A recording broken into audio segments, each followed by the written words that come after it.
गोल पत्थर की यांत्रिक फुसफुसाहट सुनकर उल्लू सन रह गया। कंपन रुक चुका था, लेकिन उस खामोशी में वह फुसफुसाहट ज्यादा डरावनी लग रही थी। उल्लू ने वापस जाकर अन्य जानवरों को नई खोज के बारे में बताया।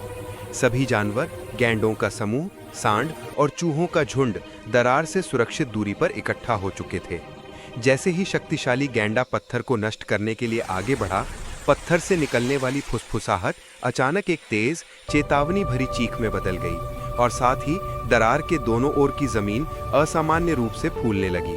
उस फूली हुई जमीन से 6 और दरारें तेजी से निकलीं, जो एक विशाल वृत्त के आकार में थीं।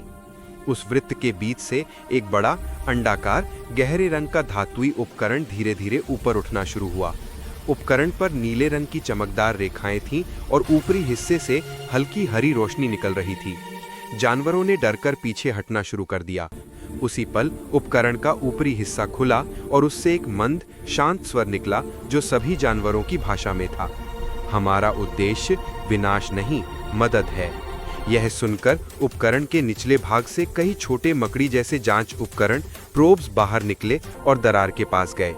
उन्होंने उस चमकदार गोल पत्थर को उठाया और उसे वापस उपकरण के अंदर ले गए। उपकरण ने बताया कि वे भूवैज्ञानिक शोधकर्ता हैं और गलती से उनके ऊर्जा ड्रिल ने नीचे के प्राकृतिक जल स्रोत की एक महत्वपूर्ण परत को तोड़ दिया था। जमीन का कंपन ड्रिल के कारण हो रहा था। उपकरण ने हरी रोशनी और कंपन का इस्तेमाल पानी के बहाव को नियंत्रित करने और क्षतिग्रस्त परत को एक बायोमेट्रिक्स जेल से सील करने के लिए किया था, जिसे बनाने में धातुई गंध आ रही थी। सांड ने कंपन के कारण नहीं, बल्कि गहरे पानी के शोर के कारण डरकर भाग गया था। एक बार सीलिंग पूरी हो जाने पर उपकरण ने सभी दरारों को भर दिया और जमीन का कंपन पूरी तरह से बंद हो गया।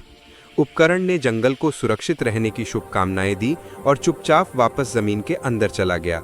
जंगल की शांति वापस आ गई और अब वे समझ गए कि अनजाना हमेशा दुश्मन नहीं होता।